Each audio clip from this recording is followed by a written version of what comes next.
istilah prebiotik dan probiotik ya, dua istilah yang hampir mirip ya tulisannya ya, beda huruf E sama O saja ya, prebiotik dan probiotik. Oke ya, bentar ini kok berubah sendiri ya, jadi apa, kenapa kok berubah-ubah sendiri, saya nggak tahu ini.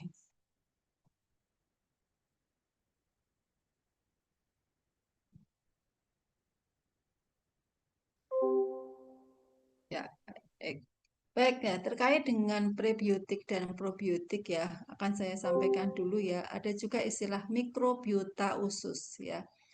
Mikrobiota usus ya. Jadi karena memang ini ada kaitannya ya, bahwa di dalam tubuh kita, terutama di saluran pencernaan, itu ada komunitas mikroba.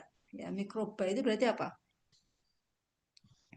Mikroba adalah organisme yang ukurannya sangat kecil ya, namanya juga mikroba. Berarti dia hanya bisa diamati dengan menggunakan apa? Dengan menggunakan apa?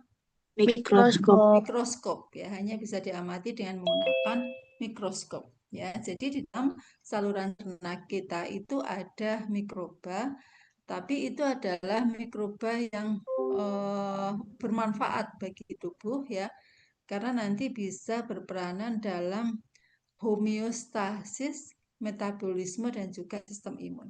Ya. Oke, di sini ada istilah homeostasis. Ada yang pernah mendengar? Ada. Aduh, kok ini ganti. Ada yang pernah mendengar apa itu homeostasis? Ini ya, homeostasis. Ada yang tahu?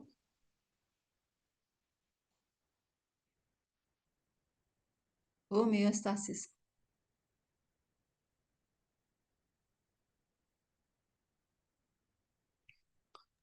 Ya, ada yang pernah mendengar homeostasis apa itu? Seperti mempertahankan kondisi tubuh gak sih dokter? Untuk Oke, betul. tetap seimbang. Betul sekali ya. Jadi homeostasis itu adalah usaha menjaga kondisi internal dalam tubuh ya, itu tetap dalam kondisi yang seimbang. Itu adalah homeostasis ya. Jadi kan tubuh itu selalu kan apa ya, kondisinya itu bisa naik turunnya. Sebagai contoh misalnya gini ya. Kalian itu ya, kalau kita di kampus 3 itu kan hanya 3 lantai ya. Tapi mungkin kalian itu dari lantai pertama naik ke lantai 3 gitu ya. Oh, tergesa-gesa mau kuliah misalnya gitu ya. Nah, kalau misalnya naik ke lantai 3 itu apa namanya, eh, lari gitu ya, naiknya itu ya. Nah, nanti sampai kelas itu kira-kira apa yang meningkat di dalam tubuh kalian itu ya? Apa kira-kira?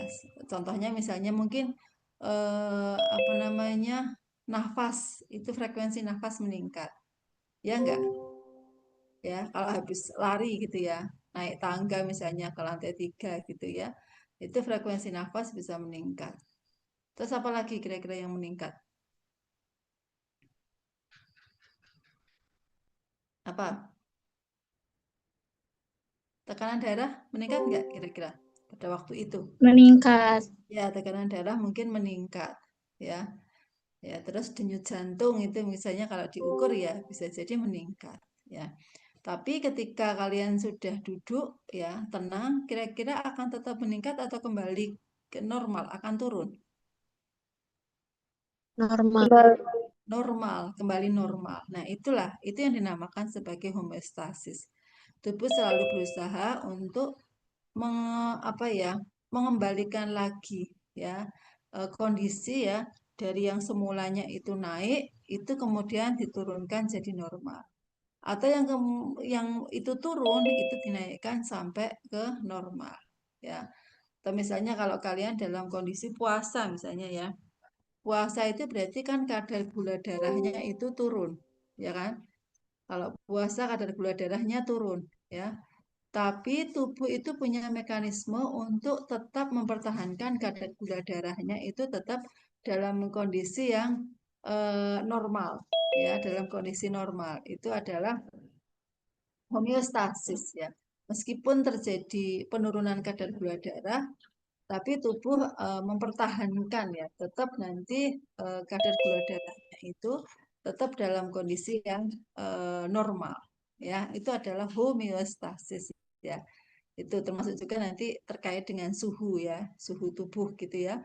Suhu tubuh kita termasuk suhu tubuh yang sesuai dengan suhu lingkungan atau tetap apa? Suhu tubuh kita termasuk suhu yang sesuai dengan suhu lingkungan atau tetap Menyesuaikan dengan lingkungan, Ibu. menyesuaikan suhu lingkungan. Berarti kalau misalnya di luar itu kalian berada di misalnya di mana ya? Di kutub gitu ya. Kalian berada di kutub yang suhunya 0 derajat. Berarti nanti kalau kalian berada di kutub nanti suhu tubuh kalian juga 0 derajat. Oh, maaf Ibu salah. Ya. Maksudnya yang satunya lagi. Ya, berarti harusnya adalah tetap ya. Suhu tubuh kita itu tetap ya. Tidak terus kemudian sama seperti pada suhu lingkungan. Ya, tetap itu dipertahankan tetap berapa itu suhu tubuh kita normalnya berapa? Berapa suhu tubuh kita normalnya? Sekitar Sekitar 35 sampai ya 36 Ibu. 36, 37 itu ya suhu tubuh kita 36, 37 ya. Jadi nanti ada mekanisme homeostasis ya menjaga suhu tubuh kita tetap dalam kondisi yang tetap tadi ya 36 sampai 37 meskipun kalian berada misalnya tadi di kutub gitu ya yang suhunya kurang dari 0 derajat atau bahkan di misalnya di Gurun Sahara gitu ya yang suhunya itu 40 derajat ya. Itu jadi suhu tubuh kita dipertahankan tetap dalam kondisi normal. Nah, itu adalah bagian dari homeostasis ya. Termasuk juga mikroba yang ada di dalam saluran pencernaan itu berperanan untuk homeostasis ya. Jadi menjaga keseimbangan ya di dalam tubuh ya termasuk juga nanti untuk membantu pencernaan ya bagi tubuh ya gitu. Jadi itu adalah mikroba yang itu menguntungkan ya bagi tubuh ya. Jadi mikroba tidak selalu bahwa itu akan menyebabkan efek yang tidak menguntungkan ya bagi tubuh atau efek yang berbahaya, tetapi ada juga mikroba yang itu nanti menguntungkan bagi tubuh. Tuh. Oke. Nah, terus kemudian ada istilah probiotik ya, probiotik. Jadi probiotik itu adalah mikroorganisme hidup yang bila diberikan dalam jumlah yang cukup itu memberikan manfaat kesehatan untuk inangnya atau induknya ya atau tempat hospesnya ya. Inang itu kan hospes di mana? Hospes itu berarti ya tempat di mana mikroorganisme tersebut itu tinggal ya. Itu jadi itu sebenarnya adalah mikroorganisme probiotik itu ya. Termasuk tadi adalah bakteri ya. Bakteri tapi ketika jumlahnya adekuat artinya apa adekuat? Apa adekuat artinya apa?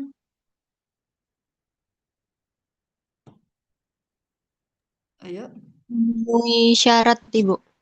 memenuhi syarat atau mungkin juga cukup ya dalam jumlah yang cukup yang memang sesuai ya, sesuai dengan kebutuhan ya dari tubuh gitu ya. Ya, oke mungkin dengan bahasa lain itu adalah memenuhi syarat gitu ya.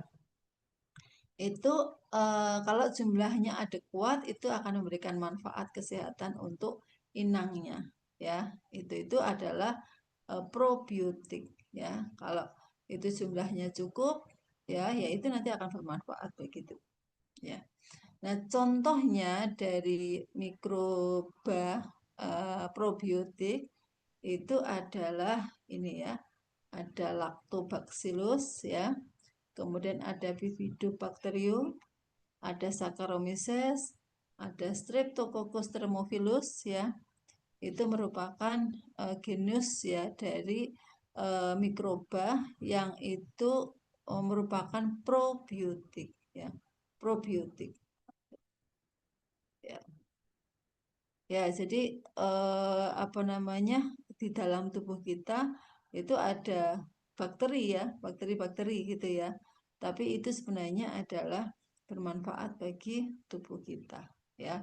Itu jadi itu memang untuk seimbangnya mikrobiota untuk memodulasi imun. Modulasi itu berarti kalau imunnya sedang turun ya dinaikkan, kalau nanti imunnya itu terlalu berlebihan ya diturunkan. Ya, jadi itu ada memodulasi, itu maksudnya adalah seperti itu, gitu, ya.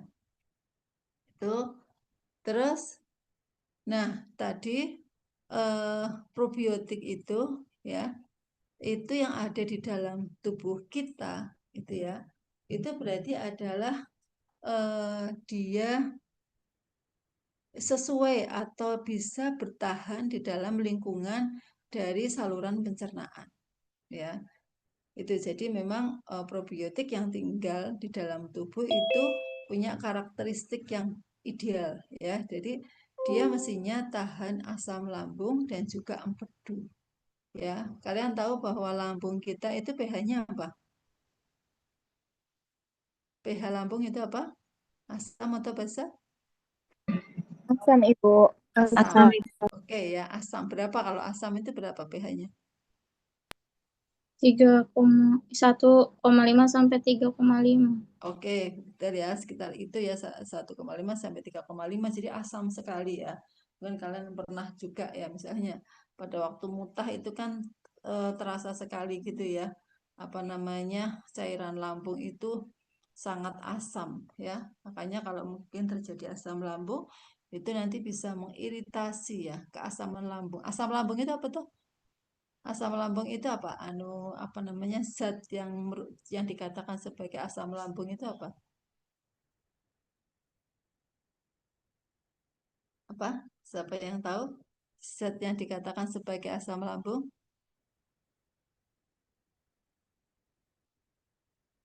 Ya, halo? Asam klorida, Ibu. Asam? Asam klorida. Betul ya? Atau HCl. Ya, HCl itu adalah asam lambung. Ya, jadi lambung itu asam ya. Asam itu ya ada manfaatnya gitu ya. Karena memang kondisi asam itu cocok untuk enzim-enzim yang bekerja pada pH asam ya. Karena memang enzim-enzim di pencernaan itu dia bisa bekerja kalau pH-nya sesuai ya. Itu jadi apa namanya, nanti ada enzim yang bekerja pada lambung, ada enzim yang bekerja pada usus ya. Karena memang antara lambung dengan usus itu kondisinya berbeda. Kalau lambung itu asam apa basa tadi? Asam. Asam. Kalau usus asam apa Basa, basa? Ibu. Ya, usus itu basa. Ya, itu ya. Nah, apa namanya? Probiotik yang ideal dia tahan ya terhadap asam lambung. Ya, dia harus tahan terhadap asam lambung. Ya, meskipun sebenarnya eh, kondisi asam di dalam lambung itu termasuk sebagai mekanisme pertahanan tubuh ya yang sudah kita dapatkan sejak kita lahir. Itu ya Allah membekali kita ya bentuk pertahanan tubuh berupa asam lambung ya karena nanti ada bakteri-bakteri yang tidak tahan asam itu mati ketika masuk di dalam lambung ya. Tapi probiotik itu harusnya tahan terhadap asam lambung.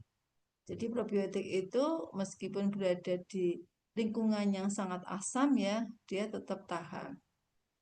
Itu ya. Jadi apa namanya? Ya karena tahan berarti nanti bisa hidup di situ dan memberikan keuntungan ya bagi inangnya ya, bagi manusia ya yang ditempati itu. Ya, dan juga terhadap empedu ya. Jadi mestinya probiotik itu juga tahan terhadap empedu. Empedu dihasilkan oleh apa? Empedu dihasilkan oleh halo? Hati. Hati. Oke, betul ya. Jadi hati itu akan menghasilkan empedu, ya empedunya itu nanti disimpan dalam kantong empedu, ya. Dan cairan empedu itu nanti akan dialirkan ke usus ya untuk membantu pencernaan. Pencernaan apa terutama kalau empedu? Fungsi empedu untuk apa? Ya, fungsi empedu untuk apa? Pencernaan lemak, Ibu. Oke, pencernaan lemak ya. Jadi ibaratnya ini adalah sebagai emulgator ya. Emulgator karena nanti akan membuat emulsi antara air dengan lemak ya. Kita tahu bahwa lemak itu kan tidak bisa bercampur dengan air ya. Tapi dengan adanya garam empedu itu nanti bisa menjadi emulgator, bisa menjadi emulsi sehingga antara lemak dengan air itu bisa bercampur. Nah, itu nanti akan menyebabkan lemak itu akan mudah untuk diserap di usus. Itu ya. Jadi empedu itu seperti itu. Ya, yang kemudian empedu itu bisa terjadi pengerasan ya. Pengerasan empedu ya. Itu sehingga nanti juga tidak bisa mengalirkan empedu yang dihasilkan oleh hati. Kemudian karakteristik probiotik ideal yang lain adalah dapat berkolonisasi di usus. Ya, jadi dia nanti bisa berkembang biak di usus, ya, dan juga aman dan juga jelas tidak patogen. Ya, tidak patogen itu di dalam tubuh itu justru memberikan manfaat bagi tubuh. Ya, terus tadi ada probiotik. Sekarang ada prebiotik. Ya, prebiotik. Jadi apa itu prebiotik? Prebiotik itu adalah serat tidak tercerna yang memicu pertumbuhan mikroba menguntungkan. Ya, jadi prebiotik itu adalah serat tidak tercerna.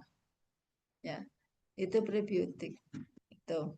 Ya, atau definisi lain itu mengatakan substrat yang tidak dapat dicerna yang secara selektif digunakan oleh mikroorganisme menguntungkan dan memberikan manfaat kesehatan. Ya, itu adalah prebiotik.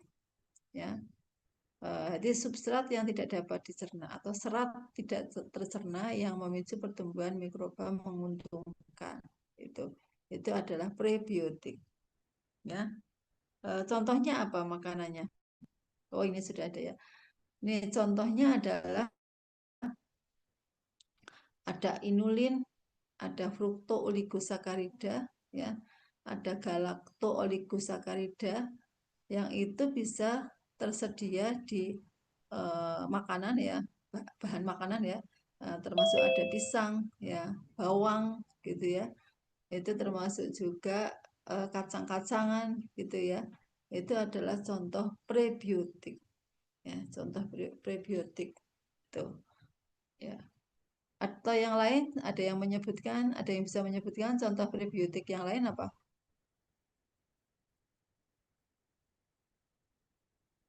Apa?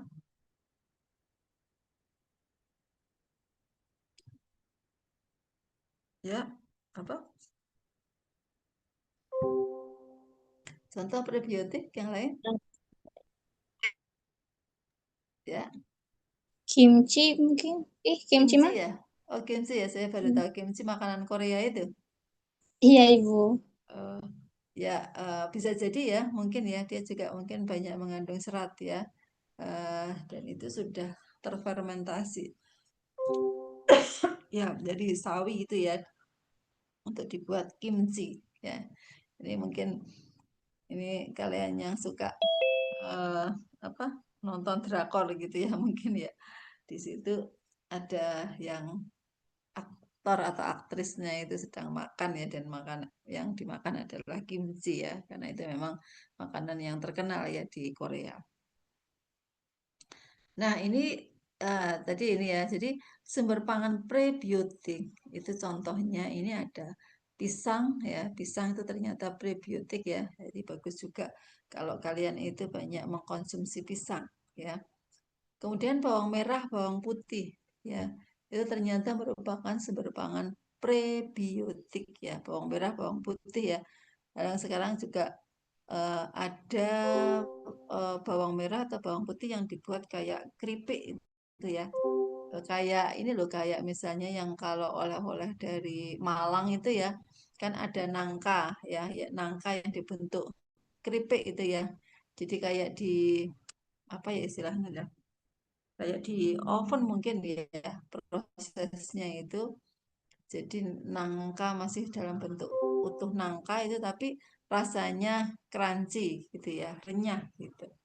Nah, ada juga yang model seperti itu, bawang, atau mungkin bawang merah, bawang putih itu dibuat seperti itu ya. Saya juga tidak tahu apakah ketika sudah mulai proses pemanasan, maka kemudian zat aktifnya atau mungkin zat gizinya itu akan berkurang. Nah, terus asparagus ya, asparagus itu ya biasanya digunakan untuk sup ya, atau gandum utuh ya, ada gandum utuh itu kan ya yang sangat berserat gitu ya. Jadi ada juga apa misalnya roti-roti itu terbuat dari gandum utuh ya, sehingga ada kasar-kasarnya gitu ya. Tapi itu ternyata merupakan sumber pangan prebiotik dan juga kacang-kacangan. Ya, siapa yang suka kacang di sini? Ya, itu bagus berarti ya, karena itu sumber prebiotik ya, kacang-kacang. Cuma mungkin kalau yang perempuan ada juga yang sensitif ya, kalau makan kacang itu terus kemudian jerawatan gitu ya. Itu ya, ya mungkin tidak harus banyak-banyak gitu ya, makanya ya. Yang penting itu nanti memenuhi kebutuhan gizi untuk tubuh. Terus selain ada prebiotik, probiotik itu juga kita mengenal adanya simbiotik. Ya, simbiotik. Ya, simbiotik itu berarti apa namanya? Gabungan ya antara probiotik dengan prebiotik. Ya, antara probiotik dengan prebiotik itu ya, itu membentuk simbiotik. Ya, jadi itu kombinasi antara prebiotik dengan probiotik yang saling mendukung fungsi masing-masing. Ya, dengan demikian akan meningkatkan viabilitas probiotik dan sistem imun itu akan lebih tinggi dibandingkan dalam tunggal. Ya, itu simbiotik gitu. Ya, oke. Nah, sekarang apa hubungannya antara prebiotik, probiotik dan sistem imun? Ya. Jadi apakah ada hubungannya atau tidak ya? Probiotik, prebiotik ya dengan sistem imun. Ya. Tadi sudah disampaikan ya, prebiotik itu kan apa tadi? Prebiotik itu apa tadi? Halo? Mikroorganisme yang diberikan dalam jumlah adekuat yang bisa bermanfaat buat inang, Ibu. Oke, itu ya. Jadi itu adalah yang prebiotik apa yang probiotik itu? Yang probiotik, Ibu. Oh, yang probiotik. Oke, kalau prebiotik? Kalau prebiotik tadi itu serat yang nggak tercerna, yang dia Oke. bisa ngasih mikro. Oke, betul ya. Jadi kalau probiotik itu adalah serat yang tidak tercerna ya. Dan ini ternyata nanti bisa meningkatkan bakteri baik ya. Jadi nanti prebiotik itu berfungsi untuk meningkatkan bakteri baik ya. Otomatis ketika meningkatkan bakteri baik ya nanti akan lebih menguntungkan bagi tubuh ya. Karena proses pencernaan itu kan dibantu oleh bakteri baik gitu ya. Terus kalau probiotik akan memodulasi imun langsung. Ya, itu yang jelas bahwa keduanya itu akan menjaga keseimbangan mikrobiota. Ya. Nah, bagaimana mekanismenya ya probiotik itu terhadap sistem imun? Ya, bagaimana apa namanya mekanismenya? Ya, mekanismenya adalah probiotik itu bisa berkompetisi dengan patogen ya, akan berkompetisi gitu ya dengan patogen ya. Jadi kayak apa ya, dia menang-menangan lah seperti itu, ya. Tuh, ya, terutama kompetisinya adalah untuk adesi. Adesi adalah perlekatan, ya, melekat gitu ya. Jadi apa namanya? Dia kayak lu apa ya, menang-menangan tadi ya, saya istilahkannya adalah menang-menangan seperti itu untuk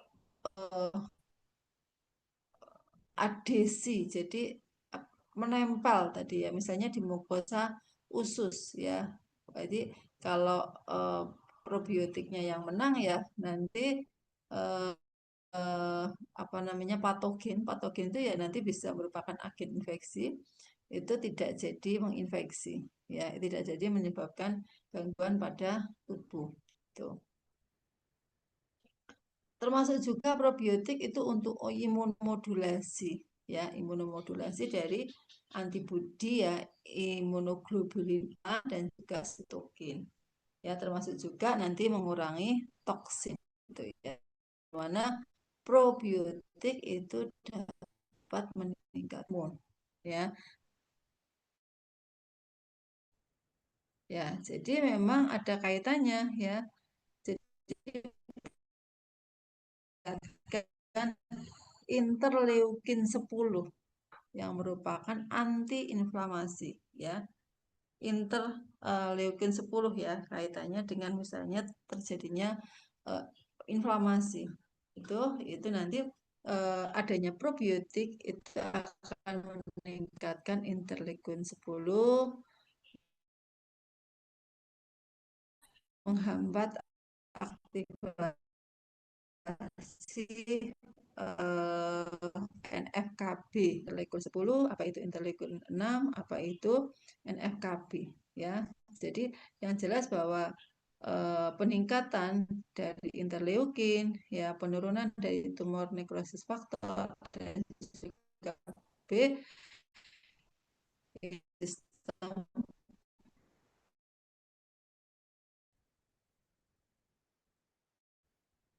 ya. Kemudian juga probiotik itu punya peranan juga terhadap imunoglobulin A. Ya, imunoglobulin A itu bagian dari antibodi ya. Jadi antibodi itu ada IgG, ada IgM, ada IgA gitu ya. Mungkin di awal perkuliahan ya, sebelum UTS sudah disebutkan gitu ya, atau sudah disampaikan ya. Ada imunoglobulin A, ada imunoglobulin G, ada imunoglobulin M ya, itu ya contoh-contoh imunoglobulin ya. Nah, imunoglobulin A itu mencegah adesi patogen ya, jadi nempel di mukosa itu dicegah oleh adanya imunoglobulin A ya. Sehingga ini probiotik juga penting untuk imunitas di mukosa. Jadi pertahanan tubuh ya di bagian mukosa itu apa namanya,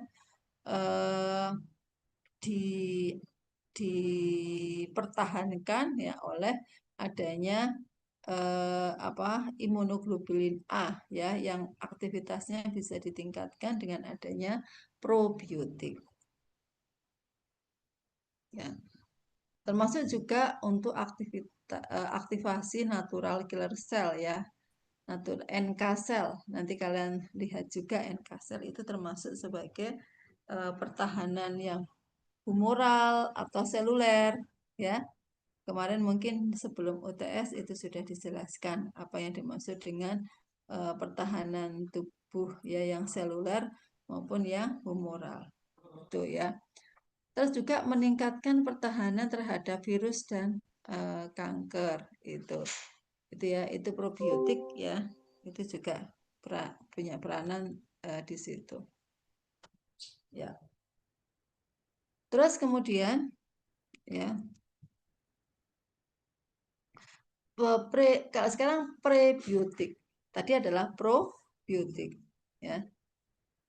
Prebiotik itu bisa merangsang bakteri yang baik ya, bakteri yang baik. Dia bisa meningkatkan SCFA.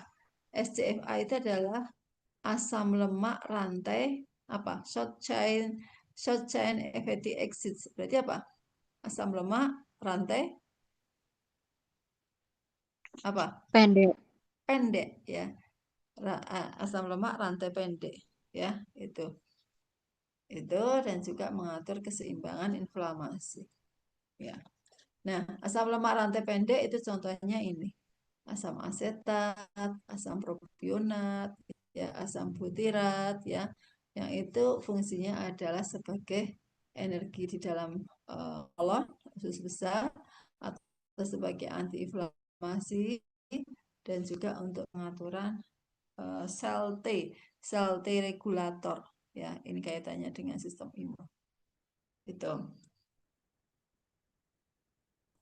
Ya, jadi asam lemak rantai pendek itu nanti bisa meningkatkan kemampuan dari sel T regulator menekan respon autoimun. Ada yang tahu apa itu autoimun? Autoimun apa?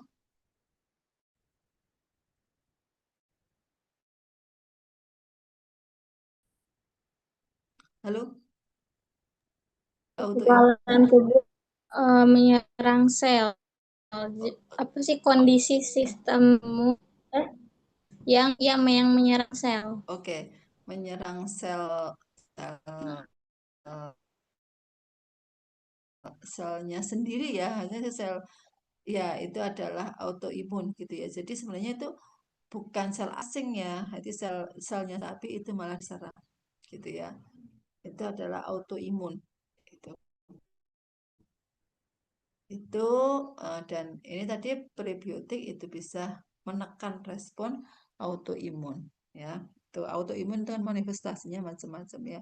Di kulit juga atau mungkin juga di ginjal gitu ya, itu manifestasinya. Nah, dengan adanya probiotik sama prebiotik itu ya, ini nanti kan jadi keseimbangan mikrobiota yang di usus itu akan seimbang, sehingga nanti proses pencernaan di usus itu akan bisa berjalan dengan lancar ya, dan tentu saja ini akan menurunkan kejadian diare ya. Pemberian prebiotik dan probiotik itu menurunkan kejadian diare ya. Jadi mungkin dulu kalau pada anak kecil ya diare itu biasanya diresepkan probiotik gitu ya, itu oleh dokter, itu diberi dengan probiotik ya. Itu karena ternyata probiotik itu bisa menurunkan kejadian diare ya.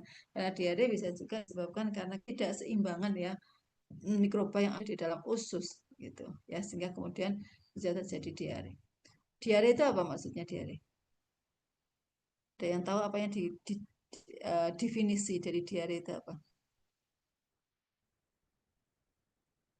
Ya, Kondisi buang air besar, Ibu, ya yang kondisinya. lebih sering buang air besar. Oke, ya, kondisi di mana frekuensi buang air besar itu meningkat dan konsistensinya encer. Itu adalah diare, ya. Itu, tetapi pemberian prebiotik dan probiotik itu bisa menurunkan kejadian diare. Ya, betul itu ya. Tadi Mbak Sapa itu tadi sudah menyampaikan. Kemudian juga mengurangi durasi infeksi. Itu ya, jadi maksudnya mengurangi durasi infeksi ya lebih mempercepat ya proses ini infeksi tadi ya, sehingga ya apa namanya bisa ini tadi ya mengurangi durasi infeksi. Tuh. Terus juga meningkatkan respon imun terhadap patogen ya, bisa meningkatkan respon imun terhadap patogen tuh ya. Terus yang lainnya dari prebiotik sama probiotik ya, ternyata tidak hanya di pencernaan saja ya, tetapi juga di sistem yang lain ya, itu juga punya peranan ya. Jadi dia probiotik, prebiotik itu ternyata juga menurunkan kejadian ISPA. ISPA itu apa? ISPA itu apa ISPA? Infeksi saluran pernafasan atas. Meningkat ISPA. Ya, itu meningkatkan antibodi ya, termasuk juga mempercepat pemulihan dari penyakit. Terus pemberian probiotik itu juga ternyata meningkatkan respon antibodi vaksin ya, meningkatkan respon antibodi vaksin ya. Jadi kita tahu ya vaksin. Artinya vaksin itu apa tuh sebenarnya vaksin itu? Vaksin itu apa?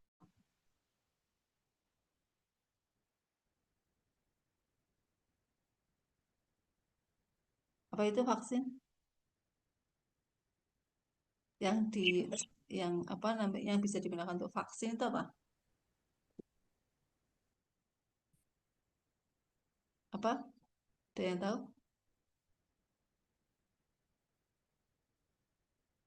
Ya, apa itu vaksin? Kayak preparat biologis yang Ya, maksudnya buat merangsang sistem imun Ibu agar oke, meningkatkan imunitas terhadap penyakit tertentu. oke, betul ya. Jadi memang itu adalah apa namanya? Tadi istilahnya preparat biologis ya. Nah, preparat biologis itu bisa berupa bakteri ya atau virus yang dilemahkan ya. Makan. Nah, nanti kalau itu dimasukkan ke tubuh itu akan merangsang pembentukan antibodi ya. Itu adalah vaksin ya. Kayak kemarin misalnya pada waktu COVID itu ya, itu kita divaksin ya, itu dikasih virus yang dilemahkan ya. Nah, pemberian virus yang dilemahkan itu diharapkan akan merangsang eh, produksi antibodi di dalam tubuh. Ya, jadi vaksin itu termasuk imunisasi aktif ya, bukan pasif ya, tetapi itu adalah aktif ya. Aktif itu berarti nanti menyebabkan produksi antibodi. Karena ada juga imunisasi pasif. Kalau pasif itu ya tubuh secara pasif menerima antibodi. Ya bukan menghasilkan antibodi sendiri, tetapi dia menerima dari luar. Ya contoh misalnya eh, eh, pada kejadian misalnya digigit ular gitu ya, misalnya ya. Nah nanti kan harus cepat gitu ya, apa namanya reaksi imun, bukan reaksi, apa untuk mencegah apa mencegah supaya efek dari bisa ular itu tidak membahayakan bagi tubuh, maka perlu ada antibodi dari luar yang ditambahkan ya, karena biasanya proses pembentukan antibodi itu kan lama ya, sehingga pada orang yang misalnya digigit ular itu dia akan mendapatkan uh, tambahan antibodi dari luar. Nah, itu adalah imunisasi yang pasif ya, yang pasif. Ya, tapi kalau yang vaksin kayak kemarin vaksin COVID gitu ya, itu berarti adalah yang aktif karena tubuh dirangsang untuk menghasilkan antibodi ya, seperti itu. Itu adalah kaitannya probiotik dengan vaksin. Jadi ternyata bahwa kalau kita mengkonsumsi probiotik itu juga akan meningkatkan respon antibodi ya, yang disebabkan karena adanya virus atau bakteri yang dilemahkan yang masuk ke dalam tubuh. Dan probiotik pada alergi gitu ya. Jadi kita tahu ya alergi itu juga kayak imun ya, berkaitan dengan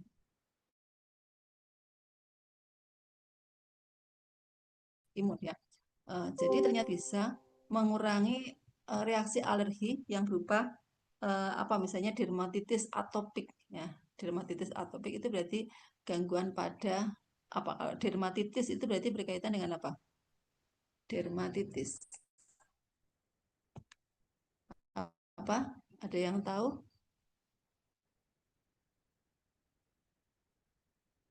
Dermatitis, siapa yang tahu? Dengan kulit, Ibu. Kulit ya, kulit ya. Jadi kayak radang ya, radang pada kulit ya, itu. Itu dan juga menekan respon hipersensitivitas. Apa kira-kira hipersensitivitas? Artinya apa? Ada yang tahu? Hipersensitivitas. Siapa yang tahu? Sensitivitas yang berlebih, Ibu.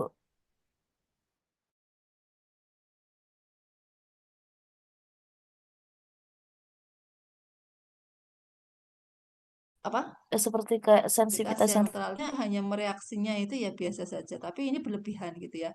Di reaksinya itu padahal mungkin hanya ada alergen yang sedikit saja, itu tubuh itu sudah bereaksinya itu berlebihan ya. Itu sehingga kemudian menimbulkan reaksi ini ya, misalnya alergi gitu ya. Jadi ada orang yang itu memiliki apa namanya hipersensitivitas ya. Jadi misalnya dengan debu yang sedikit saja itu dia mungkin akan terus bersin-bersin terus gitu ya. Itu atau mungkin apa eh, apa kadang-kadang ada orang juga yang bau bensin misalnya gitu ya, sedikit saja itu sudah dia mual-mual misalnya seperti itu. Gitu ya. Jadi terlalu sensitif padahal bagi orang umum itu biasa saja ya, tapi bagi dia itu eh, reaksinya itu berlebihan ya, seperti itu. Itu. Nah, terus kemudian ada juga istilah dysbiosis ya. Dysbiosis gitu ya. Dysbiosis itu adalah ketidakseimbangan mikrobiota ya. Jadi tadi mikrobiota ya yang ada di dalam usus gitu ya. Itu apa namanya, kalau jumlahnya adekuat gitu ya, ya itu akan menguntungkan bagi tubuh. Ya, tetapi itu juga bisa jadi tidak seimbang ya jumlahnya ya, sehingga kemudian nanti bisa menyebabkan ya gangguan pada tubuh. Ya. Nah, penyebabnya apa? Itu bisa disebabkan karena diet rendah serat. Ya, karena kita kekurangan serat ya, diet tapi rendah serat ya. Itu. Nah, biasanya kan kita harus makan makanan yang seratnya itu tinggi ya. Tapi mungkin dia itu eh, apa ya, ingin bahwa dia makannya adalah serat yang eh, sedikit ya, itu. Terus kemudian penggunaan antibiotik. Antibiotik ya, kalian tahu ya antibiotik ya. Itu kan eh, namanya juga antibiotik. Antibiota kan berarti ya. Berarti nanti dia bisa membunuh biota yang ada di dalam usus ya. Pemberian antibiotik gitu ya. Ini tuh makanya biasanya pada hewan sapi misalnya seperti itu ya, kita tahu bahwa pada sapi itu mikrobiota itu betul-betul punya peranan untuk pembentukan apa namanya asam amino ya. Jadi pada hewan ruminansia itu punya kemampuan untuk mencerna rumput ya, rumput, karena ruminansia itu kan makanannya rumput ya. Tapi lambungnya ruminansia itu punya kemampuan untuk mencerna rumput ya, bisa mencerna rumput terus sehingga kemudian itu dengan bantuan dari mikrobiota itu atau mikroflora yang ada pada saluran pencernaan dari sapi, kambing, domba gitu ya sebagai ruminansia, itu nanti bisa dirubah menjadi asam amino ya, yang nanti bisa digunakan sebagai sumber energi. Nah, mikroflora yang ada pada apa lambung atau saluran pencernaan dari hewan ruminansia itu bisa mati dengan adanya antibiotik ya. Makanya kemudian biasanya pemberian antibiotik kalau pada hewan ruminansia itu tidak diberikan secara oral. Oral itu berarti lewat mulut ya, tetapi diinjeksikan ya, disuntikkan ya, disuntik melewati apa namanya kulit ya. Itu adalah apa itu tadi ya antibiotik ya, bahwa antibiotik itu bisa menyebabkan ketidakseimbangan ya mikrobiota itu. Terus kemudian kondisi infeksi ya, infeksi, stres gitu ya. Stres itu juga bisa ya menyebabkan ketidakseimbangan mikrobiota ya, kondisi stres itu ya. Itu apa mempengaruhi sekali ya psikis seseorang itu ya. Psikis seseorang itu sehingga kemudian akan mempengaruhi apa fungsi-fungsi yang ada di dalam tubuh ya.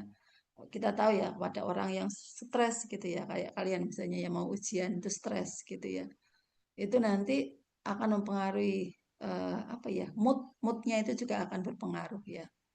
Orang yang stres itu biasanya moodnya itu apa jadi tidak stabil gitu ya, jadi tidak stabil, mudah marah gitu ya, seperti itu ya. Terus kemudian mempengaruhi fungsi-fungsi yang ada di dalam tubuh ya, jadi mestinya normal-normal saja ya, tapi terjadi diare gitu ya karena kondisi stres ya. Stres itu bisa perwujudannya itu ya bisa diare, gatal-gatal ya, terus kemudian batuk-batuk gitu ya. Itu jadi manifestasinya bisa seperti itu ya. Itu. Tapi kalau kaitannya dengan mikrobiota ya tadi misalnya diare atau mungkin juga jadi ya mual-mual ya seperti itu, muntah ya, itu karena stres tadi ya, kondisi stres gitu. Itu jadi ada gangguan psikis ya, gangguan psikis seperti itu gitu. Ya, jadi menyebabkan apa ketidakstabilan ya fisik psikis ya. Oke. Terus kemudian ini ya, jadi kalau tadi kondisi dysbiosis ini ya yang jelas bahwa itu nanti bisa manifestasinya itu macam-macam ya. Itu bisa apa ya, ini misalnya radang kronis, penurunan toleransi imun ya, kemudian aktivasi imun yang berlebihan itu juga bisa menyebabkan itu ya. Ya ini contoh ya, contoh penyakit yang terkait dengan dysbiosis ya. Contohnya misalnya terjadi radang usus ya, obesitas ya, itu juga ternyata ya bisa seperti itu ya. Obesitas itu disebabkan karena dysbiosis, ada ketidakseimbangan ya mikrobiota yang ada di dalam usus ya. Dan juga penyakit yang lain ya, misalnya diabetes tipe 2, penyakit autoimun itu ya, itu juga bisa disebabkan oleh kondisi tidak seimbang antara prebiotik dengan probiotik ya yang ada di dalam tubuh gitu. Terus kemudian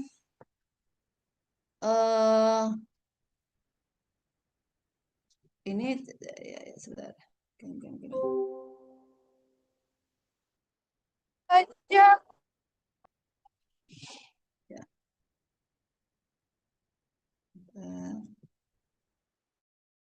Ya, jadi ini hampir sama sebenarnya ya, seperti tadi itu juga ya, bahwa kalau kita kekurangan prebiotik sama probiotik ya, nanti akan mempengaruhi ya yang ada di dalam tubuh gitu ya, sehingga kemudian bakteri-bakteri baik yang ada di dalam saluran pencernaan itu nanti bisa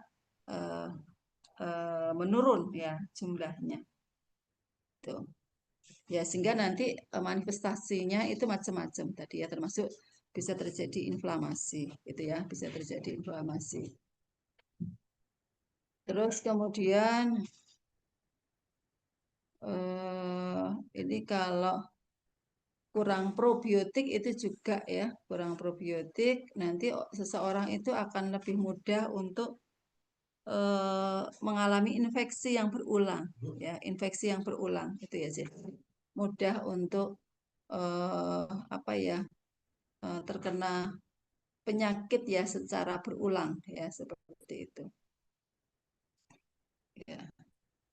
Nah, ini namun demikian gitu ya, ternyata bahwa kalau kelebihan prebiotik itu juga bermasalah ya. Jadi kalau kita kebanyakan serat gitu ya, itu bisa terjadi flatulensi.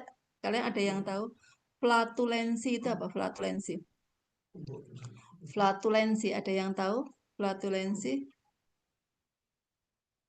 Ya. Flatulensi ada yang tahu? Flatulensi, siapa yang tahu? Kentut. Kentut ya betul ya.